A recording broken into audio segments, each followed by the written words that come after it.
একটি মেয়ে যদি নিজে থেকে শুয়ে পড়ার কোনো ধান্দা থাকতো, প্ল্যান থাকতো, আমি যদি প্ল্যান করে ওখানে যাইতাম ওকে ফাঁসাইতে, তাহলে আমি তো নিজে ওর বাসা যেতে যেতাম। তাহলে আমি কেন তাহলে লিখলাম ওকে যে আপনি ক্যাফেতে আসুন, রেস্টুরেন্টে বসি? আমি এটাও লিখছি, আমি চাই না আমাদের মধ্যে অপ্রীতিকর কোনো ঘটনা ঘটুক। অপ্রীতিকর মানে যৌন হেনস্থা, রেপ বা এরকম ফিজিক্যাল হওয়া।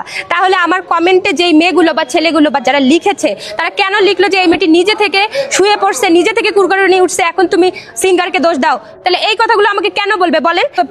এখানে হচ্ছে এটা কিন্তু তারই নাম্বার, হ্যাঁ তারই নাম্বার, কিন্তু আমি অন্য নামে সেভ করে রাখছি কারণ আমিও তো হলে থাকি, আমি চাইনি এটা হাইডলি রাখতে। তো আমি আমার খালু এরকম নামে একটা সেভ করছি, কিন্তু এটা তার প্রোফাইল, আমি তাকে দেখাবো।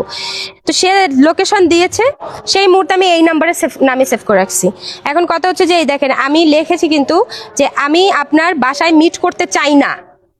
আমি আপনার এই যে তার লোকেশন দিছে Gulshan 2 100 number road, house number 29, সেটা লোকেশন আসুন, সে কিন্তু লিখছে আসুন। তা আমি আপনার বাসায় মিট করতে চাই না, আশেপাশে কোনো রেস্টুরেন্ট বা ক্যাফে থাকলে ওখানে আসুন। একটি মেয়ে যদি নিজে থেকে শুয়ে পড়ার কোনো ধান্দা থাকতো, প্ল্যান থাকতো, আমি যদি প্ল্যান করে ওখানে যাইতাম ওকে ফাঁসাইতে, তাহলে আমি তো নিজে ওর বাসা যেতে যেতাম।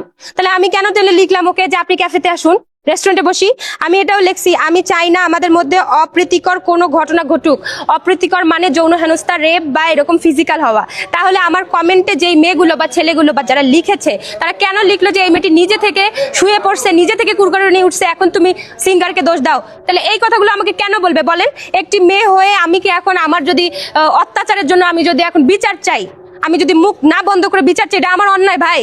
আমি পুরা দেশের কাছে, সমাজের মানুষের কাছে, উপর লেভেল প্রধানমন্ত্রী থেকে শুরু করে সবার কাছে আমি জানতে চাই। এবং জাহিদ অন্তুর পরিবার, মা বাবা, ভাই বোন, তার যে সিঙ্গার, তার যে মডেল ভাই ব্রাদার যারা আছে, যারা বলছে যে আমি নাকি ট্রাপ করতেছি তাকে, তাহলে তাদের কাছে আমার প্রশ্ন থাকলো, তাহলে বলেন যে আমি কেন তাহলে বাসায় মিট করতে চাইলাম না নিজে থেকে, কেন বললাম যে আমি চাই না অপ্রীতিকর ঘটনা করতে? তাহলে আমি নিজেই তাকে ছলে বলে কৌশলে বেডে নিয়ে যেতে পারতাম। আপনারা বলেন, তাহলে দোষটা এখানে কার, আমার না তাদের?